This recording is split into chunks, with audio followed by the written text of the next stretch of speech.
And we are live. Hello, everyone, and welcome to another episode of Translators on Air. My name is Dmitry Kornikhov. I'm your host. Join me tonight, my incredible co-host, Elena Tereshnikova. Hi, Elena. Hey, guys. And our guest, Lloyd Bingham. Hi, Lloyd. Hello. Good evening. So Lloyd is a freelance translator. He's working from French, German, Spanish, and Dutch into English. He lives in Cardiff in United. He was trained as an in-house translator and went on to become a senior translator, managing an in-house team of translators. Lloyd is also interested in successful online media practices and helping translators and interpreters engage with their profession and attract the right kind of clients. And this is going to be the topic of our conversation today. But before we go there, a few announcements, as always. The second season of Translators on Air has been sponsored by our friends at SmartCat. SmartCat develops translation technology and offers it absolutely for free. If you're interested in that, check out their website by clicking the green button below this video, or if you're watching this in the recording, just click the first link in the description. Okay, we have quite a few people join us today. Hello, Natalie, Giovanna, Sylvia, Sophia, Crystal, Hannah, Martina, Gohar, Dawn Ann, and Anastasia. Thank you so much for tuning in tonight.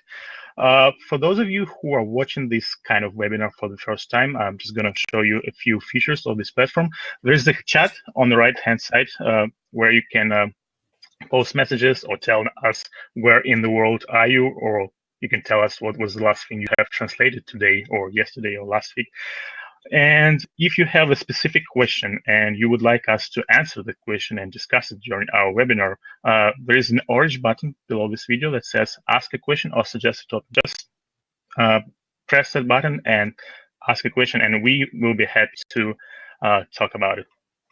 Okay, Lloyd, how are you? Hello, I'm very well, thank you. Very busy day, as usual. I've been getting stuck into some German legal text, as I was just telling you. So yeah, I'd be interested to hear what our viewers have been up to today as well. Elena, what have you been translated? What was the last thing you have translated? It was some updates for a web app for a transportation company. So I've been working on that today. And also, I've been also proofreading another web app for yet another company. So it was, I was focused more on localization today. What about you, Dmitry? Your day is just starting, right? Well, yeah, I'm kind of in the middle of my day. It's 12 p.m. here in Toronto. I was actually also working on legal translation. I got a very interesting project. I'm translating case reviews of high-profile cases that concern human rights violations, freedom of press, and freedom of expression. So a lot of interesting stuff there. Yeah. It's a great break from my regular type of work because I specialize mostly on video game localization, which is quite creative, and sometimes you need a break, something a lot more structured with strict terminology like legal translation. It's kind of strange to say that, but it's a breath of fresh air for me. I've not heard many people say that about legal translation. Yeah, I see where you're coming from. I think it's all about the variety. Yeah. So when your normal stuff is video game localization, then a legal text might be a good break. Okay, Lloyd, can you please tell us a few things about yourself and introduce yourself to the audience? Yeah, absolutely. I've been a translator for only around 5 years now. As you said, I started off as an in-house translator. I studied a language degree in Newcastle in the north of England, and I went straight to working for an in-house translation company. And they trained me on the job. I learned how to translate under the guidance of senior translators. And after a few years at that company, I was then promoted to senior translator myself. So then it was my turn to give feedback to more junior translators. And I spent a further year in that role before moving back to Cardiff, where I'm from, and starting up my own freelance translation business. And I've been doing that for 2 years now, running Capital Translations. I translate from French, German, Spanish, and Dutch into English. Mainly these days, Dutch and German, simply due to demand. There are not many Dutch into English translators who are native speakers of English, for example, so I get a lot of Dutch work in particular, and German as well. As you said, Dimitri, I sort of take a particular interest in online marketing and online activities as a translator, not just marketing. I'll talk about two primary reasons rather to have an online presence. One is for marketing purposes to attract clients, but another is also to meet colleagues and to engage in the translation profession, which I think is just as important as using it to attract clients. And I find that the second reason, engaging in the translation profession, is also a way of attracting clients. So yeah, I'm simply, I love Twitter especially, but I'll also talk about some other social media and using them if people are interested as well. And but I don't want to just break it down into using individual media. I don't find that you'll be very successful if you have an online presence on one particular medium or one network. I think an online professional presence requires a coherent approach using several different media, and ones that you're on with. I don't think you should use online media that you don't like, that you find difficult. There are many successful translators who don't use Twitter, for example, but they might use, I don't know, Facebook, and vice versa. So don't feel obliged to use one particular medium or one particular network, but do try different ones out. I hear a lot of translators say they are completely put off by the idea of Twitter. They don't like the idea of it, but they never even tried it. And I was in that position when I started using Twitter myself. Pretty much when I started out 5 years ago, I started using it in order to find other translators, get to know more about the profession, and learn from other translators, particularly more experienced translators. Prior to that, I didn't like the idea of Twitter. I didn't really see the point of it. I didn't think it was unique. It just seemed to be, it didn't seem to offer anything more than Facebook. But now, of course, I appreciate the value of it, not just personally, but of course, professionally. So, and what do you mean when you talk about an online presence? What do you?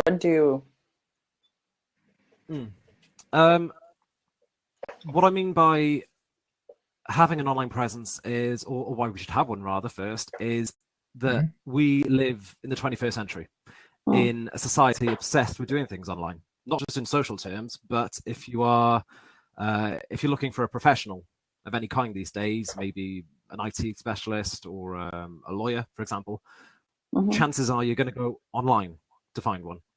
And this is also true for translation services, for clients, potential clients who don't know about translation, who don't know where to find a translator. The odds are that they're going to Google you, or they're going to go onto an online network and try to find a translator. So you need to be where your clients are looking, where your potential clients are looking. Now, translators who started out several years ago, even before my time, didn't need to do this. They didn't need to maintain an online presence because the internet, as we know it today at least, has only been around for maybe 20, 30 years. The main social media, Facebook, Twitter, they've only been around for just over 10 years. So only relatively recently has there been this massive shift into doing things online, and from translators finding clients primarily in person or over the phone to doing a large portion of that online. And indeed, many translators like myself who started out in the last 10 years may never have met many of their clients in person, and because everything's been done online. I should stress, though, that this is not to say that you shouldn't try to meet potential clients in person. It doesn't replace offline marketing at all. It simply complements it. I think both online marketing and offline marketing should be used beside each other. And I do think that online marketing is an equally valid way to find clients, good clients that value you and your skills and your business and pay the rates that you charge as well. I mentioned just briefly that an online professional presence is not just about finding clients, though. There is another key reason to maintain a professional online presence, and that is about getting involved in the profession, engaging in it, and getting to know your colleagues, other freelance translators. in order to draw on their wealth of knowledge, especially when you're starting out as a translator. You're looking to learn as much as you can from established practitioners, and later that you can then contribute something to the profession yourself through your online presence. And online networks have made it just so easy to do this. Think about how much we interact with our colleagues on Twitter, any translator groups you might be a member of on Facebook, any online forums you might be a member of with your National Professional Translation Association. ITI, for example, which is the UK's National Translation Association, they have loads of online forums specifically for their language networks or their specialism networks. I'm a member of the ITI's Spanish network, for example, and there's just so much going on every single day in those kind of forums. Lots of members asking for help on terminology or passing on details for a potential client. Think of the open mic, of course, Dimitri, your blogging platform.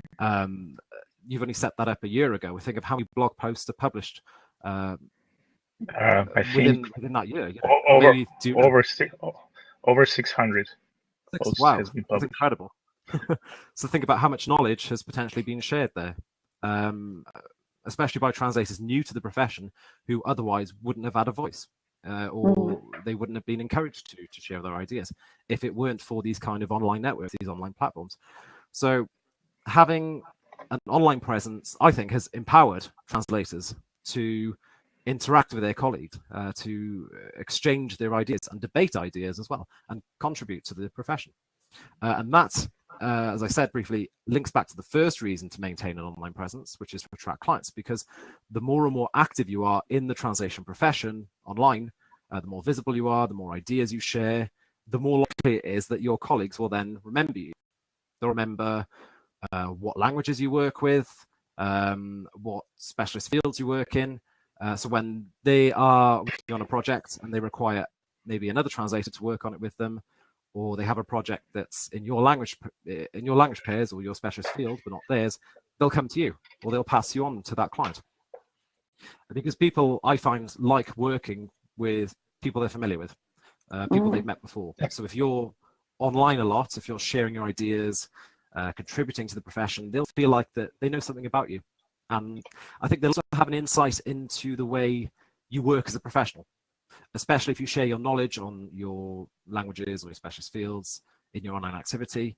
If you're sharing tips on translation techniques or something, that will give colleagues some kind of assurance that you will do a good job for them. And there is a third reason, actually, I should mention, for maintaining a professional online presence. That is, again, all these reasons tie in with each other. This ties in with the second reason of being engaged in the profession. And this third reason is maintaining an online presence means you'll find out about all the opportunities for CPD, continuing professional development. CPD, as we know, is a vital part of a translator's career. The idea being you as a translation professional should never stop learning, never stop pursuing formal and informal learning. And there are, of course, many channels for CPD these days. Think of traditional workshops, seminars, conferences, and so on. But you also have online CPD, which have emerged in recent years, often in the form of webinars, like this one. And these kind of webinars are becoming more and more popular because wherever you live in the world, you can access training without having to travel, without even having to leave your own home. But you'll often only hear about these kind of CPD if you have a professional online presence. So, well, that took a while to explain it. There was one thing I wanted to point out. So it basically means that when you have an online presence, it is also kind of marketing, and it's a non-salesy kind of marketing, because when you're just out there, when you're around, when you're sharing your knowledge, when you interact with your colleagues or probably potential clients, you don't have to sell anything at people. You can just be there, and when someone needs your services, your language pairs or your areas of specialization, then people just know that you're there and they can come to you. I think it's a lot of people. Me, for example, I won't talk about a lot of people. It's difficult for me to market my services because yeah, I don't like to sell something at people, and I'm a bit introverted, although you wouldn't say it by just looking at me here talking to you off screen. And so when I have a way to just push myself out there and to do something good for probably for the profession, hopefully, then yeah, it would be silly not to use that opportunity. Yeah, you're absolutely right, Elena. Particularly when you talk about it being a non-intrusive kind of marketing. I think people these days hate salespeople. They don't like having a product or service shoved in their face, whatever the sector is. And for that reason, I don't think the more traditional form of marketing, which is called outbound marketing, in marketing speak, which is sort of actively approaching people saying, here I am, this is what I do. I'm a translator. I cover these languages. I cover these specialisms. Hire me. I'll make loads of money for your company, or and it's not just doing this by email. It's like handing out leaflets, cold calling, all things like that. I don't think that works at all for our sector. If you're a freelancer, I mean, sorry, go on, Elena. I think it does work. Well, in my experience, it sometimes works. But the problem is that you have to not only pick the clients that you approach very, very intentionally, selectively. You also have to guess the right moment. And there's no way that you can guess that. Well, okay, there are some ways that you can guess that moment, but you have to do a lot of research. You have to always keep scanning the environment for signs that this or that client might need your services at that moment, and it takes a lot of time and effort.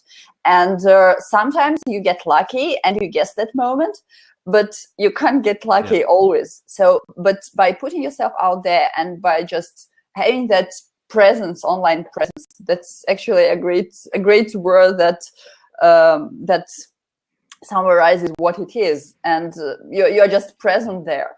And by doing that, you will probably can gain clients or build relationships with your colleagues with less effort. And I think that's what it's all about. Yeah, that's true. Particularly when you talk about sort of finding the right moments to market yourself to clients. Yeah. Because if you happen to contact this client at a time when they're not making much money or losing money, and translation might be quite low down on the list of priorities, that's exactly. You might have blown your chances. Yes, and then you either have to follow up with them constantly, or you will they will just lose your contact details. Your email gets buried in their inboxes, and that's it. And then someone else comes at the right moment because he had that hunch, or because he learned something about that client. And so that's the idea. It's hard to guess. Yeah, exactly. That's when you're maintaining an online presence, it's sort of a different kind of marketing, a newer kind of marketing, which is called inbound marketing, whereby you're not actively marketing yourself. You're just going about your sort of daily business as a professional, sharing information, tweeting, sending out Facebook posts, maybe updates about what you're doing, or sharing relevant articles, blogging, writing your own articles. Of course, is a primary way to do this. But it's not shoving your product or your service down anyone's throat. So it's not intrusive, it's not invasive, and I find it to be much more effective way of doing it if you are a freelance translator. Bigger LSPs might have a bigger strategy that's based on outbound marketing, and that works if you're a bigger company. But if you're a sort of a one-man band, a freelancer, or a small collective of translators or a translation boutique, no, that kind of thing doesn't really work. Yeah, well, I think it's all about finding a balance between inbound and outbound marketing, because, like you said, sometimes outbound marketing works if you have a registered company, you have an established online presence, you have a website, you have online authority, and you can afford going to, say, specific conferences that are specific to your field of expertise. This is where you can actually meet your clients, and when you meet them, you can refer them to your online presence, and they can check out your website, learn more about you, see that you're a valuable member of a translation community, and hopefully they send more business your way. But yeah, I kind of agree that we live in a digital age, and ignoring the online presence, it's, I wouldn't say foolish, but at least you have give it a try. And I think a lot of people are skeptical about putting themselves out there, putting themselves in a spotlight, so to speak, and maybe that's due to lack of confidence, or the lack of actual experience of writing content that is useful, or engaging with other translators in the community. So speaking of this, can you give some tips for people who has no online presence? Where should they start? What should they do? I think the first step is to look at what online networks you are already on. I find a lot of translators who are just starting already be on Facebook, or even Twitter as well. So that's obvious places to start. LinkedIn as well, and then it's all about professionalizing your profiles. I mean, these different social media work in different ways. I find Facebook, for example, is a lot less formal than Twitter, and Twitter in turn is a lot less formal than LinkedIn. It also depends on the type of clients you want to attract. LinkedIn is good for direct clients, especially, and also the higher end translation agencies are on there. They will want to sort of vet any translator that they're thinking of working with. And to do that, one step they might take is to look at the translator's LinkedIn profile and see if they have the sort of skills, the experience. And also, I find a LinkedIn profile gives an indication into your level of professionalism as well, if the way you word it is right. Twitter, on the other hand, can be good for direct clients, probably more so agencies, and then you've got Facebook, which is probably more for referrals through other translation colleagues. I find Facebook is the better medium to engage with colleagues in the profession, to join translation or translator groups on Facebook, get to know people, share your ideas and advice, get involved with discussions, and that way, as I said, people will remember you and potentially think of you when they come to work on a project later down the line, or have a client that they can refer you to. So if you know that there are media or networks that you are already using, that you enjoy using, you know how to work them, then it's about professionalizing your profiles a bit, especially on Twitter. And how can you make your profile look more professional? For example, on Facebook or Twitter. On my Twitter profile, I keep it professional. I don't share anything sort of too personal, any like political ideas, any sort of personal beliefs or anything like that, because I find that can be sort of off-putting to some people, to potential clients. So if you want to continue to do that on Twitter, sort of do continue to use it as a personal profile, I'd recommend splitting it, having two profiles, maybe one personal for your friends and family, and one professional one that you keep exclusively for relevant professional material, translation, language-related material. On Facebook, it's a bit different because that's obviously a more personal social network that wasn't really designed to be a business network. And even though it is trying to reposition itself as being suitable for businesses, it's still overwhelmingly a social and personal network. So it's a bit trickier there, especially when you're presented with the conundrum of whether to add translation colleagues as your Facebook friends, because then obviously they have access to all of your sort of your personal Facebook posts, all your photos of maybe some university days that you'd rather forget and you don't really want your clients to see. Or, yeah, if you're sharing anything political or religious, then it's a bit of a grey area if you've got translation colleagues on your your Facebook profile. There are a couple of solutions to that. One, you can have a business page on Facebook, which is what I do, and that way you can share professional content, and you can keep your personal profile for personal stuff. Even though I still add some colleagues who I know well, who I've met in person, I'll still add them to my Facebook profile. You could also instead have 2 different profiles, not a business page, but you can have one business Facebook profile and add your translator colleagues to that and share translation-related material and get involved in translation-related discussions, join translation groups, and you can keep your personal profile for friends and family only. So I find that's a good way of dealing with that. Yeah, I think it's a good idea separating your personal profiles with your business profiles, because, like you said, a lot of times things get mixed up, and the personal things that you share, they might put some clients off or your colleagues off.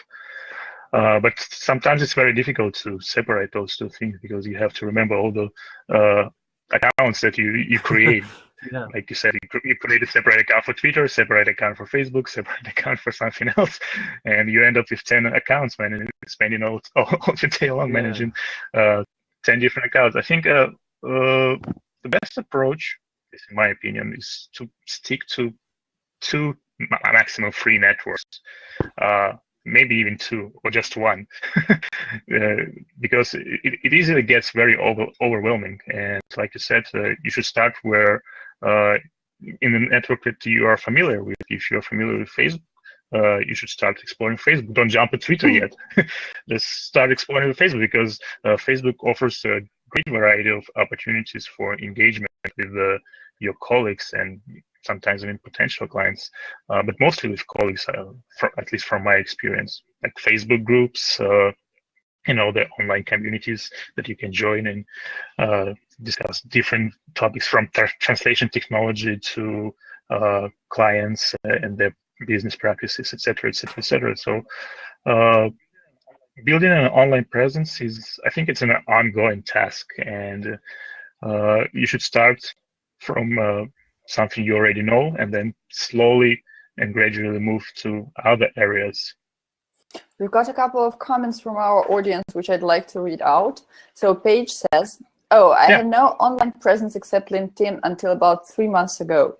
Got on Facebook first, joined groups, then got a website. I will try Twitter soon. So Paige is basically doing what Dmitry just said. She's taking it step by step. And I think it's a great approach. And Natalie says, I have 2 Twitter accounts, my business profile and my personal profile, where I talk about what's on TV mostly. My business one is more popular. My personal one doesn't include my surname. Yeah, that's an interesting approach too. I personally only have 1 profile on each of the networks, on Twitter, Facebook, and LinkedIn, but I'm mostly active on Twitter. LinkedIn is a kind of my bit outdated CV, which I have to update. And Facebook, it's mostly personal. I don't share any translation related things there. It's just personal, but I do add all the colleagues because I don't share that personal stuff on Facebook either. And I also think that whether you can share some personal things on your professional Twitter feed or Facebook feed also depends on the industry in which you work. So if your clients are big companies, or I don't know, some legal agencies and things like that, and companies like that, then you probably shouldn't be posting kittens there. But since I'm targeting, I disagree. You should always be posting pictures of cats. Well, okay, kittens are allowed everywhere, but you probably shouldn't post pictures of your, I don't know, breakfast.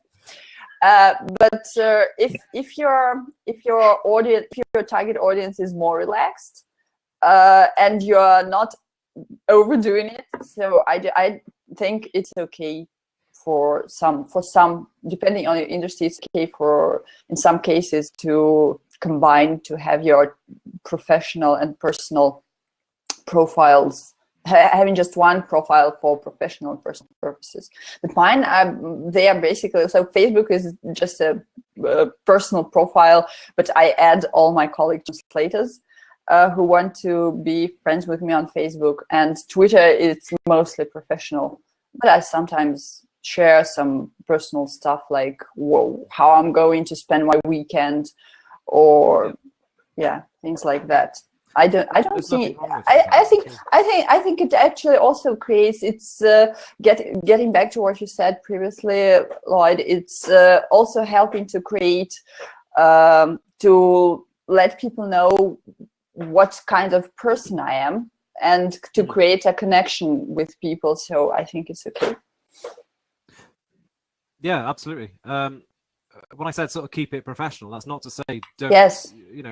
Post. Don't say what you're getting up to on the weekend, or what the weekend was, or I understand maybe what if you you went on holiday.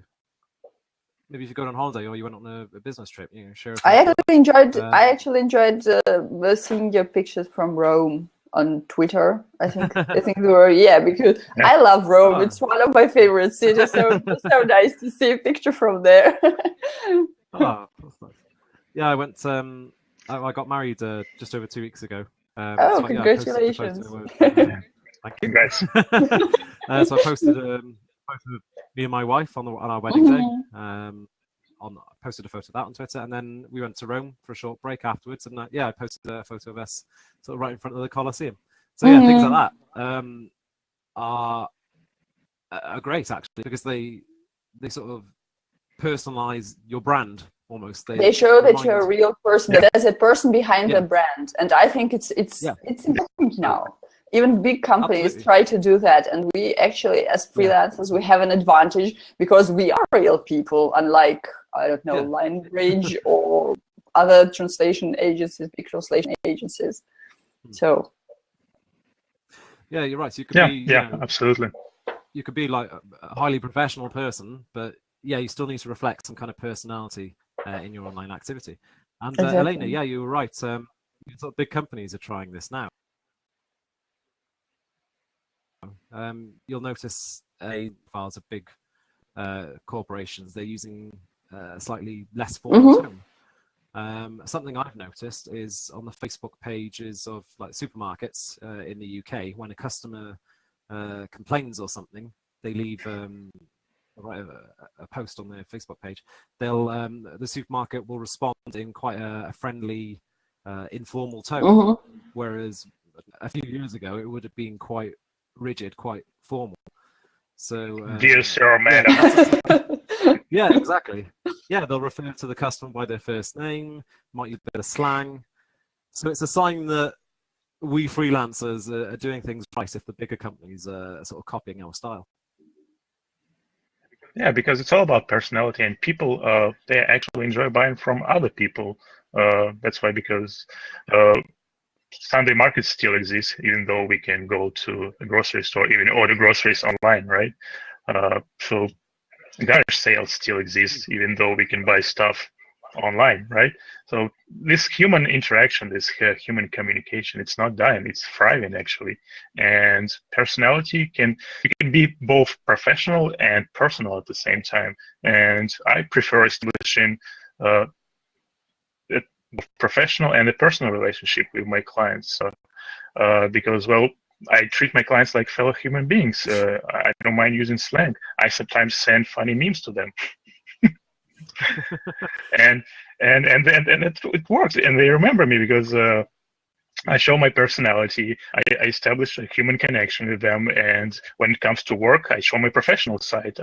I treat them as a professional. I approach all the projects from a professional perspective, ask questions, and do all the background work. So combining this professional style with more impersonal style, I think it's a great approach. At least, once again, a disclaimer: in my industry, in my industry, a lot of people, game developers, they're kind of like people of my age. They're more laid back. They're not like big, huge corporations wearing suits to work, right? And it's easier for us to communicate with each other because we're basically on the same page. Yeah, exactly. And I think that human factor is also why referrals are such a big source of business for established translators.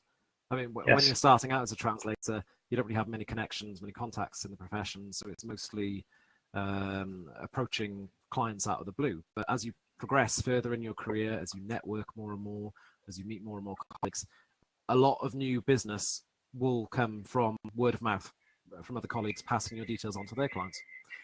Because, as I said, people like working with people they know. So yeah, it boils down to showing personality in your professional presence.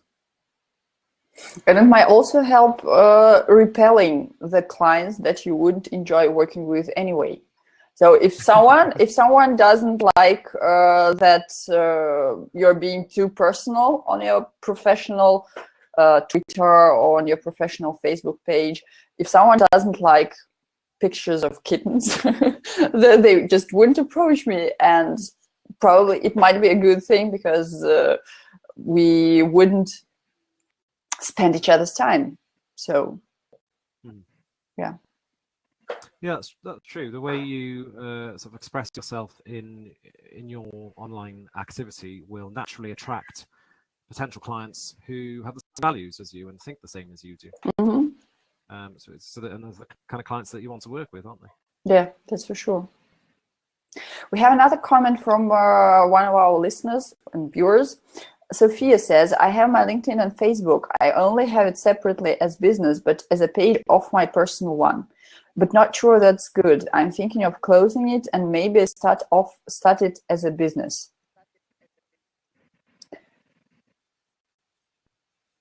So I'm not sure I understand. A bit confused, yeah. Say that again.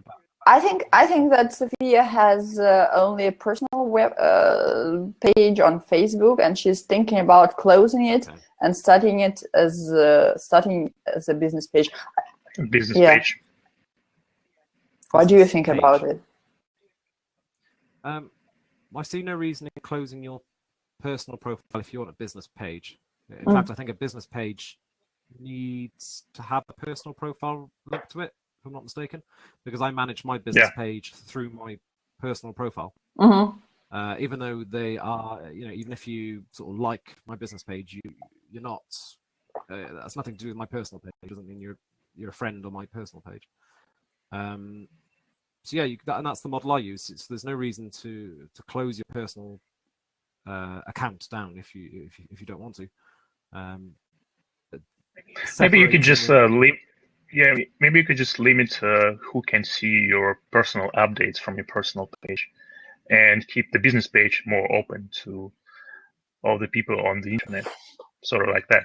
Yeah. For example, if you don't want everyone to see the pictures of your cat and your babies, you can close your page and make it available only to friends and family.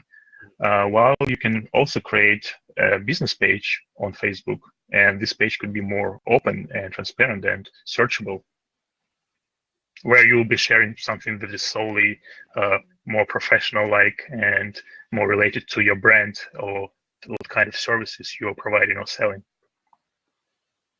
Yeah, absolutely. That's the model I find works. But there are equally valid models. You could have a page, not a page. Sorry, it's important to differentiate between a page and a profile. So you could have two profiles. So you're setting up another one in your own name, whereby you add translation colleagues only, and then keep your personal one personal for friends and family. Yeah, the page is more open than a profile, because anyone can like the page and see what's going on it. And the profile, you have to send a friend request, of course. So that involves a bit more administration if you're going for a profile rather than a page. But I find a page works. Yeah, I also have a business page for my translation business. I think, Elena, do you have a business page for your translation business? I don't. Oh. I basically just use Twitter. Yeah. Well, I do have a business page on Facebook, but I don't really actively manage it. I sometimes post stuff, but I kind of put it on hold temporarily. I don't post much. I don't share updates about my business or anything like that. Although I have seen a lot of business pages in our industry where people are actively promoting themselves, not in a salesy way, where they're actively sharing their knowledge that is useful both for their colleagues and for potential clients. For example, news that are related to their industry or something that their potential clients might benefit from. So I think this is a very good approach for a business page, because the business page has more visibility, and I think it even shows up on Google. And when people are leaving you a review on a business page, they can actually leave you a testimonial on a business page. So people will be able to see it, and when someone is searching for your name online in Google, for example, they might see this business page and they might see the reviews of previous clients, and this could help you foster trust in potential clients, and maybe even bring more work. So, but of course, it all takes a lot of time and energy and effort to put it all together, create the content strategy, think long and hard about your potential clients, who is your target audience, what kind of content you should be sharing, and then it's all about consistency. If you're not consistent, then it's not going to work, because it's not working for me because I'm not consistent. I don't post consistently, so I haven't had any referrals or clients from my business page on Facebook. But I've seen people who have built quite a presence on their business page with reviews from clients, with a lot of followers, and a lot of interesting content that is useful. So there's that. I have a question for you, Lloyd. So we are talking today about successful online media practices. Do you think that online presence as such, does it contribute to your success? Well, firstly, we'd have to define success. If we mean by that's fine. Well, if we mean it's hard. If we go back to the two factors that I think are the reasons why we should have an online presence, which is to attract clients and to engage in the profession, then I'd say yes, absolutely, on both accounts. In terms of engaging in the translation profession, absolutely. I started my Twitter profile 5 years ago when I was just starting out in translation, when I was working in-house even. I wasn't even a freelancer yet. Started following established translators and other players in the profession to see what they had to say about their work and what's going on in the industry, all these developments, and excuse me. And just basically taking it all in, absorbing it, and just learning from them. And also, it's a great way to start making connections. Also finding out about events in the profession, and it's great if you already know people who you know you're going to meet at a professional event in person. It's great if you know them online beforehand, because that kind of sort of breaks the ice when you do meet them in person. Yeah. It gives you something to talk about as well. So yeah, absolutely, that's it's helped me in terms of engaging in the profession, and probably most importantly for people watching, in terms of attracting clients. Again, yes, absolutely. In fact, recently I looked into how much of my income or turnover I can attribute to my Twitter account, because that's my main sort of online platform that I use. And for the last financial year, a third of my income came from clients who found me on Twitter or were referred to me by people I had met on Twitter. So a third of my income basically came from the fact that I had a professional presence on Twitter. Now, bear in mind that that was the last financial year. That's after 4 or 5 years of developing this presence. Building up to it. Yeah, if you're looking for a quick fix, a quick way to get clients, it's not going to work. But it's also because I had this presence for 3 years before I started my translation business, so that could be a factor in that success. No, I'm not saying it will take that long for other people. It might, take less time, might take more time. It depends on a number of things, on how often you use it, on who you connect with, who you follow, who follows you on Twitter. Probably most importantly, the kind of things that you're sharing on Twitter or on social media in general. For example, lots of people are on Twitter, lots of translators or people in the translation profession have a Twitter profile, but all they do is share exactly the same articles in translation or in language that everyone else is sharing. So their account isn't really unique. I think you need to be sharing your own thoughts, your own ideas, your own insights into what's going on in the profession, sharing your own knowledge about the profession, about sharing your knowledge and experience about maybe your language combinations or your specialist fields, stuff you know that relatively fewer other people know. So I think you need to have some kind of unique material that you are sharing on your social media in order to attract followers and to make people think of you when it comes to your language combinations and your specialist fields. So that's only for Twitter. I can't really measure it for Facebook because my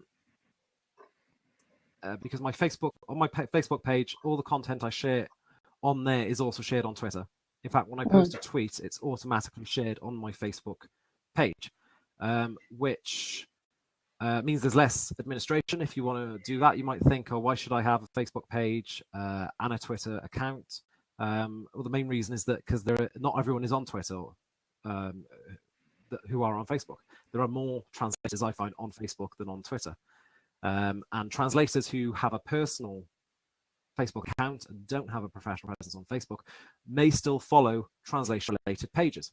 And if they're not on Twitter, then they can't see all the great stuff you're sharing on Twitter. So you can automate your tweets to be posted automatically to your Facebook page and reach a much wider audience. So I can't measure it independently for Facebook, unfortunately. And there's also the fact that in general, it's hard to measure success for individual media because an online professional presence should be a coherent thing. And when a potential client comes to you, you don't know, unless you ask, what media or what online networks they've seen you on before they come to you. Many translators report not having had much success or many leads through their website. They don't get many clients coming to them through the contact form on their website.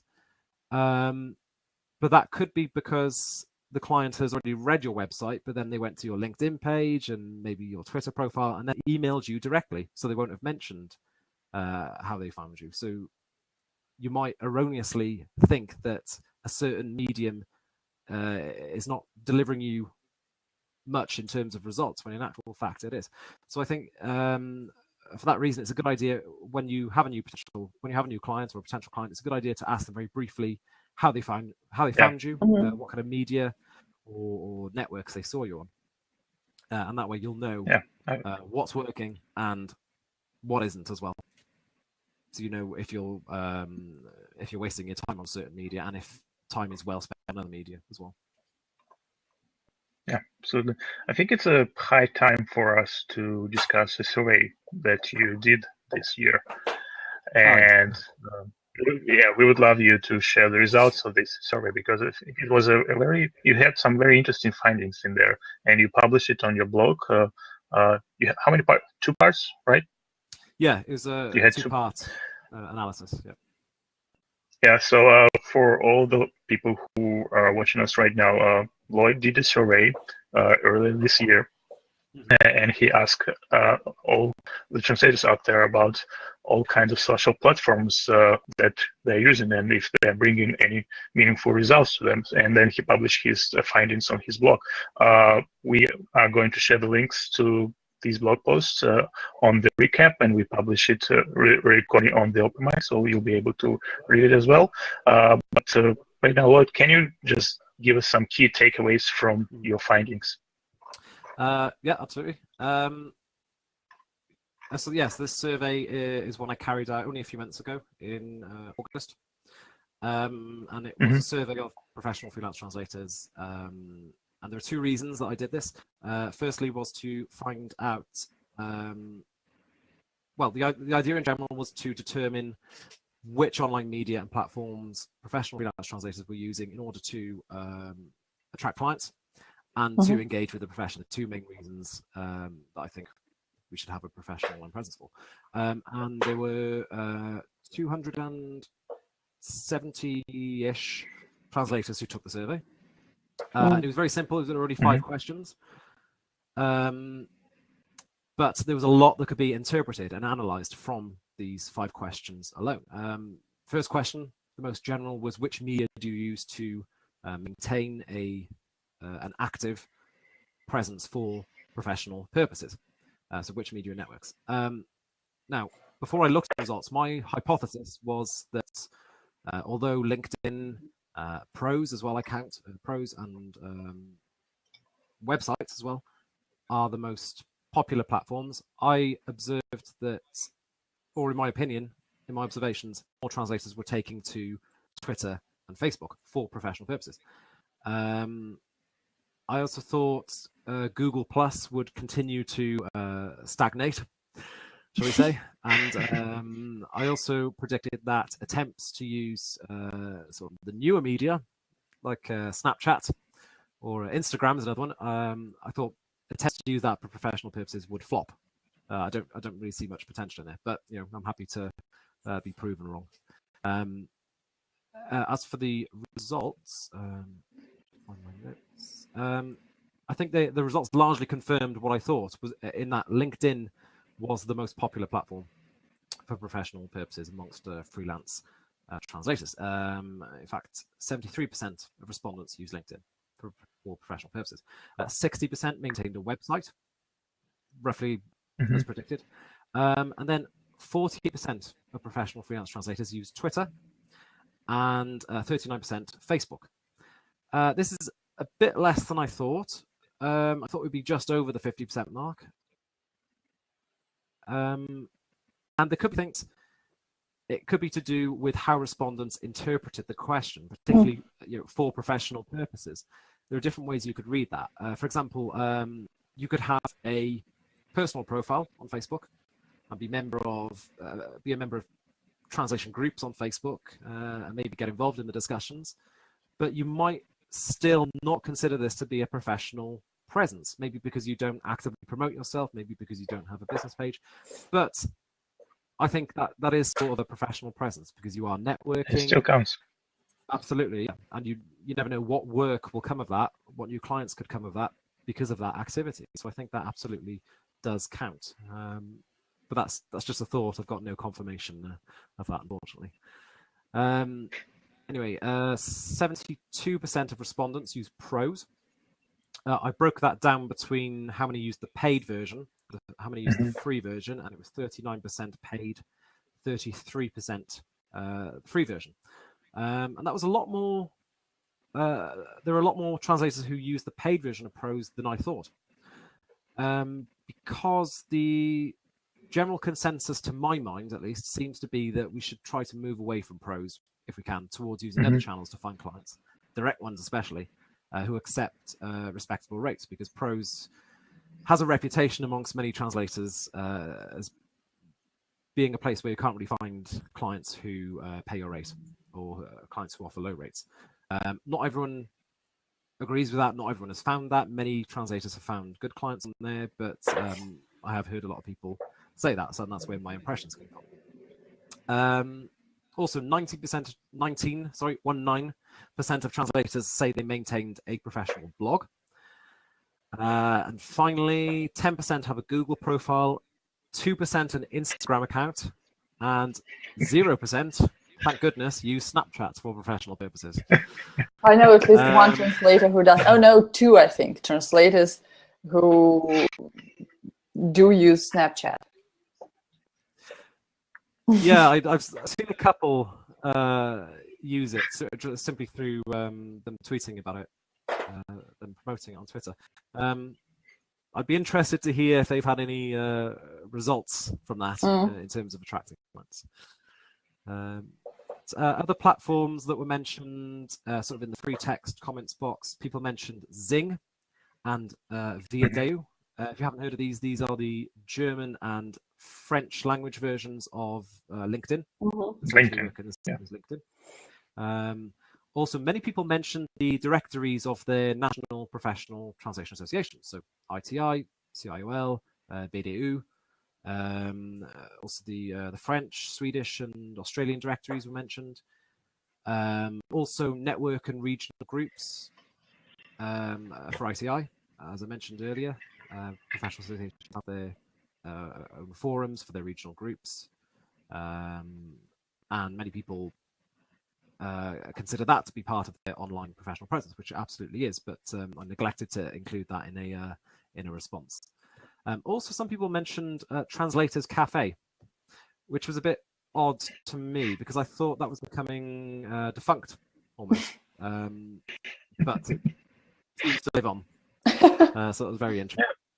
Also interesting, one respondent mentioned Tumblr and Pinterest.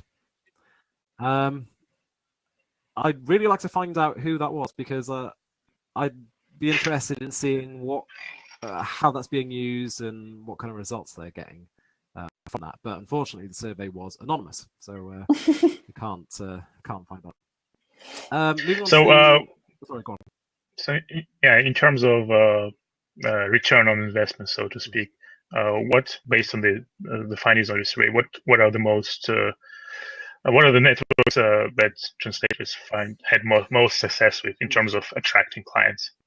Yeah, this will be covered by all four remaining questions of this survey, really, because then I broke it down into which media do you use to maintain an active presence for professional purposes in order to attract clients and in order to engage in the profession. And then for each of those questions, I then asked, did you find that platform successful? Have you had a return on investment for attracting clients? Probably more so than engaging in the profession. But yeah, the other question was, how successful do you find that platform for that specific purpose? And by asking those questions, I could then analyze and interpret the results in order to calculate a success rate for each medium. Because if you take the number of respondents who said that they found a particular medium successful and divide that by the total number of respondents who say they use it, that will give you a percentage of respondents who use that platform and find it useful and who have found it successful. Yeah. So through those four questions, I was able to calculate this success rate, as I've called it, on my blog, on the blog post. And just find the results here now. So for the first factor was do you use these platforms to engage in the profession, to network with other colleagues? And the answer with the most respondents was Facebook at 58%, and that was followed reasonably closely behind by Twitter at 48%. So 48% of freelance translators who responded to the survey say they use Twitter in order to engage in the profession. A surprise here was LinkedIn, because my impression was that LinkedIn is better suited to attract clients rather to engage in the translation profession. I know there are many forums for translators on LinkedIn, but I didn't really think they were that active. So I was surprised to see that score so high. So that was at 48% as well, the same as Twitter. Pros as well, 38% of translators use that to engage in the profession. Pros has a lot of forums as well, all very active to my mind. Especially, it's got a really good terminology query forum that you can go to called Tutor. I think a lot of people use that. 11% say they use a blog in order to engage in the profession. and the rest of the results were negligible, really. Website, Google, Instagram, not many people use that to engage in the profession. Now, as for the number of people who use these platforms but also find it successful in order to engage in the industry, I was able to calculate the success rates here, and the most successful media were Facebook and Twitter, with a success rate of 83% and 73% respectively. And that was followed closely behind by prose at 67%. So top three to engage in the translation profession: Facebook, Twitter, and prose. The platforms that translators report having found little success in using in order to interact with other translators were a website with a success rate of 41%, LinkedIn 38%, blog 23%, and finally Google and Instagram at 21%. So yeah, roughly as you might imagine, I think. Now, maybe the more interesting question is what media translators use to attract clients and which ones they found successful. And the top platform used to attract clients, agency clients or direct clients, we're talking about, the top one translators reported using was a website at 60%. And that was followed by prose at 59%. A lot of translators use prose to find clients. That scores very highly indeed. And LinkedIn as well, 58%. These three, so website, prose, and LinkedIn, are what I would consider the sort of the classic online platforms. You know, despite them, LinkedIn in particular, not being much older than sort of Twitter, these are the three that I would consider to be the more traditional platforms of acquiring clients online. Now, Twitter and Facebook came in at 21% and 16% respectively. So only 21% of translators reported using Twitter in order to attract clients, and 16% for Facebook. Even less. I thought these, yeah, much less, I think. And these results are quite surprising, I thought, given the sort of the general focus in recent times on the importance of using social media within our profession. But if we compare the figures in terms of how many of those 21 and 16%, how many of them found it successful, then we can see that they came out at, well, actually it was Facebook, Twitter, LinkedIn, and prose, the free version. We need to differentiate between the prose and the free version here. All of those platforms came out with a success rate for attracting clients at between 45 and 55%. The overwhelming winner on platforms that translators report having found successful in attracting clients is the paid version of prose, which shows a success rate of a whopping 97%. And I think quite rightly so as well, because if you're going to pay for a platform specifically to attract clients, then you know it should work. So that seems to be very successful, and that stands out quite far ahead, because then Facebook, Twitter, LinkedIn, prose all follow behind it between 45 and 55%. Then again, the other results, sort of Google Plus, Instagram, Snapchat, were very negligible, as you might imagine. So yeah. So to sum up, the most success people have with their website, prose, and Facebook and Twitter probably, and LinkedIn, right? Sorry, say again. The most success people have with their website, prose, LinkedIn, Twitter, and Facebook. Yeah, well, if we're talking about attracting clients, then it was prose 97%. The rest of them were about the halfway mark, 50%, which was, as you said, Facebook, Twitter, LinkedIn, and a website. I don't think I mentioned a blog. Only 29% of translators who had a blog and used it to attract clients found it successful, found that it actually worked in attracting clients. Only 29%. Interesting. Yeah, I think so. And my A bit impression, sad though. yeah, it's quite labor intensive. I think a lot of work Yeah. goes Yeah. into writing blog posts and needs to go into writing blog posts as well. And consistency. Consistency, yeah, relevancy. Is it right for your target audience? There are a lot of factors that go into that, and I think that might be the reason why many translators aren't finding it very successful, because they're not thinking about their target audience, about who's reading it. Many translators blog about issues affecting the translation sector. Exactly. Great. We need to talk about these issues with our colleagues and start a discussion about them. But if the primary purpose of your blog is to attract clients, that's not going to work, because clients, particularly direct clients, those outside of the translation profession, don't care about what is going on in the translation profession. So you're writing stuff that they don't care about, that they don't want to read. If you want to attract clients with a blog, you need to write about stuff that interests them. And Yeah. you write about translation. How can you solve their problems? How can you make them the big bucks?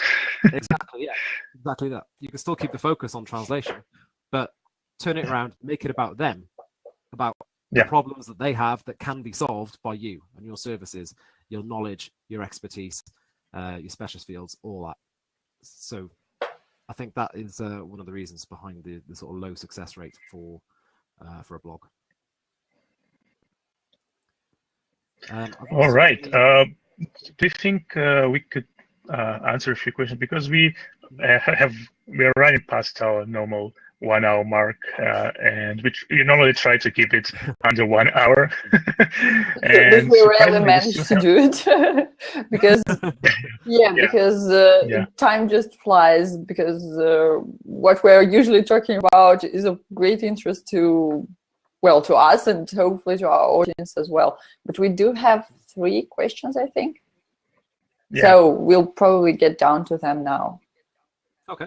Yeah. So the first question is from Paige. She's asking, I have a lot of contacts in my LinkedIn who are my target direct clients. Are you one of them? Do you recommend posting articles on LinkedIn to draw their attention to my new career company? How else can I take advantage of the situation? I don't want to come across as a pest or a hard sell. Right, okay. So we're talking about posting articles on LinkedIn. On LinkedIn Pulse, I imagine you're talking about. Yeah.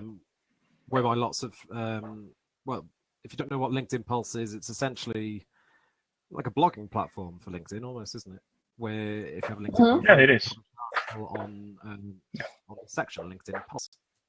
And a few translators I've seen doing this, and I started a discussion in a translation Facebook group a few days ago about this, because I saw this question in advance and wanted to sort of hear some experiences, because it's not something I've done myself, so I couldn't talk with much authority on it, but I've since sort of collected some feedback on this. And the consensus seemed to be that if you know for a fact that many of your potential clients in your sector, clients who require your services, are on LinkedIn and will be reading articles that pop up on LinkedIn, absolutely do exploit it, do focus on doing that, do focus on LinkedIn in general more than any other network. And there was a mention of avoiding hard selling as well, which I think Paige mentioned in her question, not being too pushy. Yeah. Absolutely right. And again, as I explained when talking about a blog, it's the same principle of shifting the focus away in your writing from what you do and how great you are. Shift the focus to what you offer,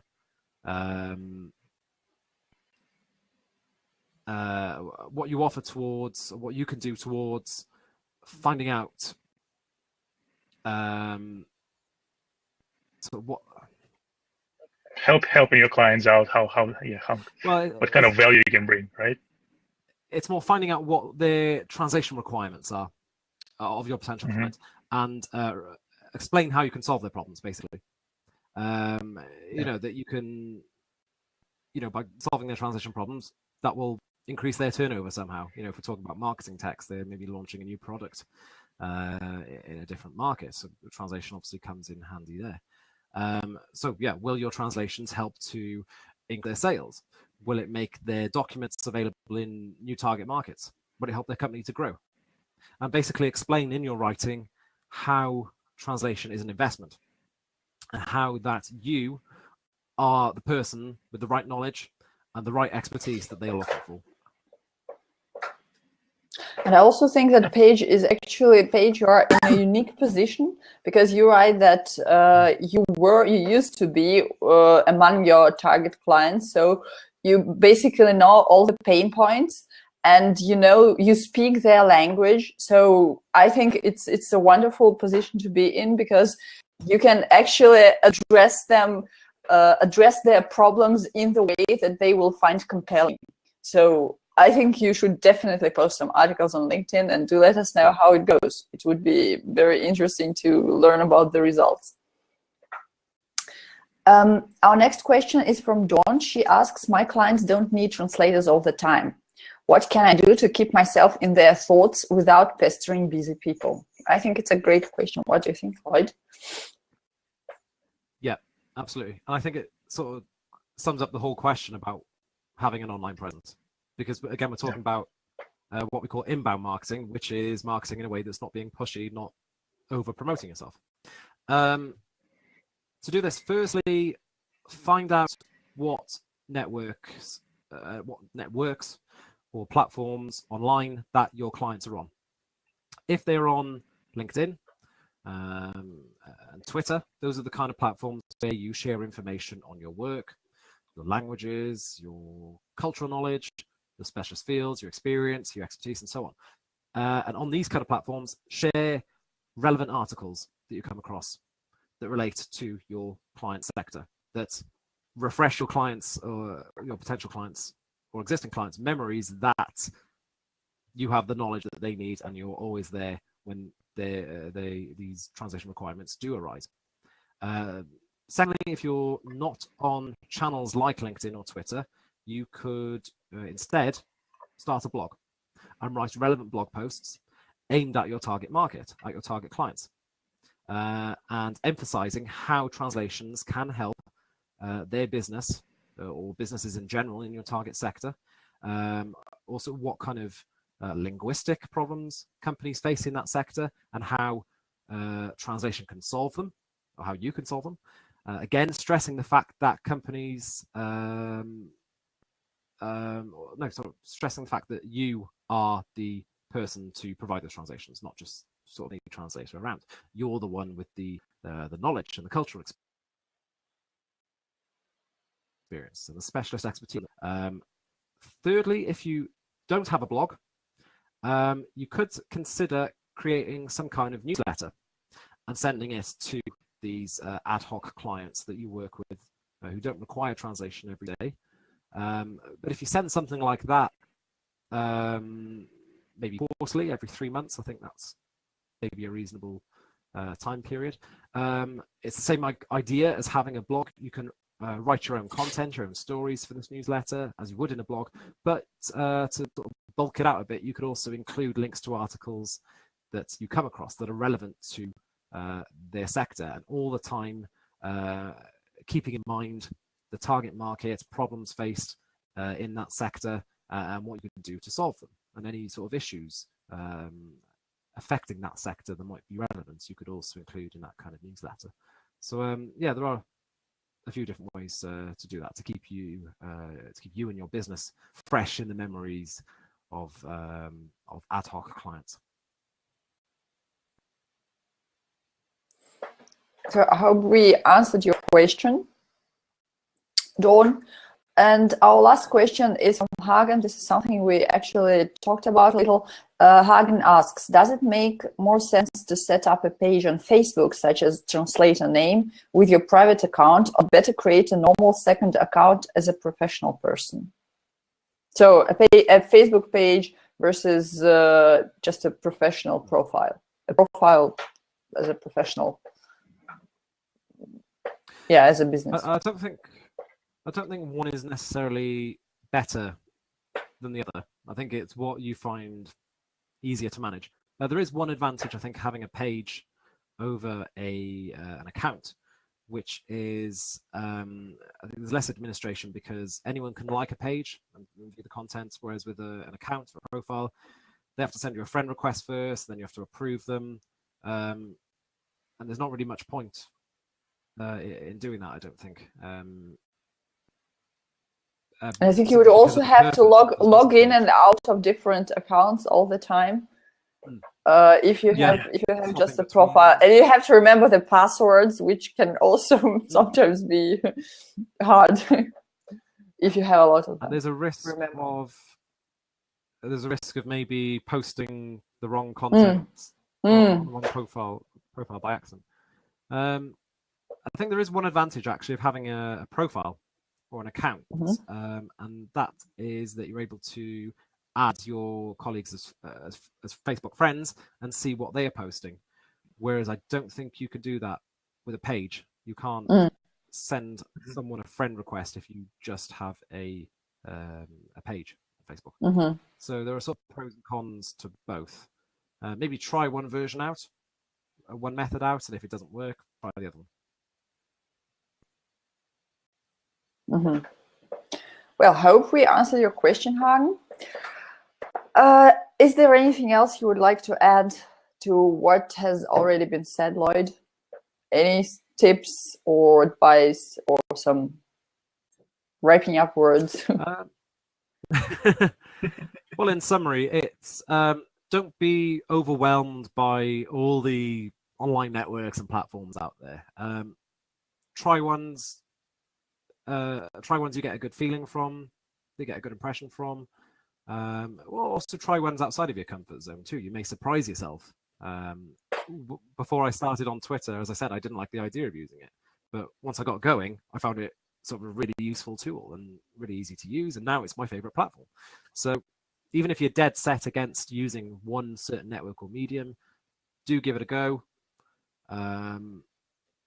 And yeah, the worst thing that can happen is that you've just wasted, well, I don't know, maybe a couple of weeks on trying it out. It is worth it, I think. Don't be afraid to try ones you don't necessarily like.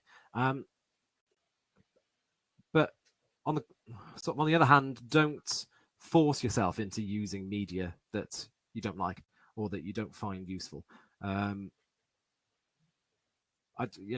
Google Plus being an example. I remember when that came out a couple of years ago. Everyone was saying, "Oh, everyone needs to get on this network. It's it's going to be much better than Facebook or Twitter. It's going to be much more popular," and it's absolutely dead. I don't think anyone goes on there now. There's only one advantage to using Google Plus, and that's I think if you blog and you promote your blog posts on Google Plus, that's good for search engine rankings. But if you don't blog, then I don't think there's anything that goes on in Google Plus that doesn't go on in Facebook or Twitter. Also, as I said, it's a gradual process. You're not going to find success overnight in using it, in sort of building up, in getting results rather from your online presence.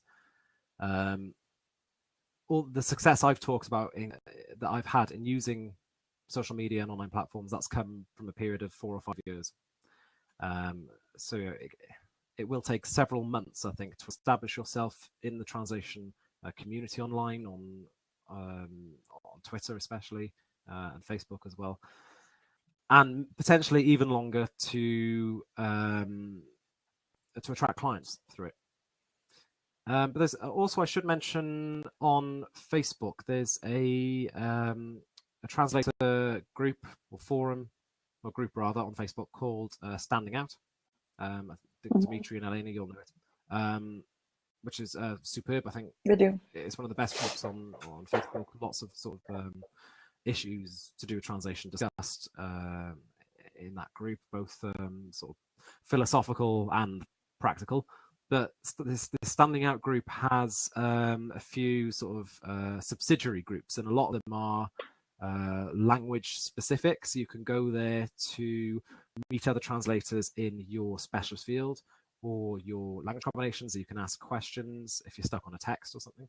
And there's also a group, it's like a sister group, called the Standing Out Exchange, which is where translators will go to post details of a project that they need extra help on, they need additional translators to work on, or it's a project they've got from a client that's in a different language combination or different specialist fields. So that's a good potential source of work. So that's a great reason to be on Facebook in a professional capacity. We should include the links into the show notes to all these groups. Mm-hmm. Oh, that's it, really, I think. It's been a pleasure talking to you, and I think social media is such a hot subject at the moment, and I hope our listeners found our conversation useful and that you will try some things out.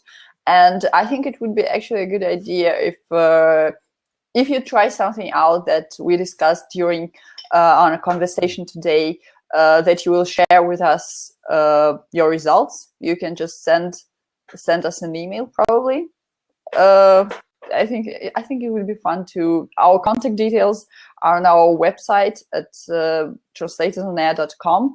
You can send an email either to Dmitry or to me, and we'll then can share your results with our audience in our next episodes.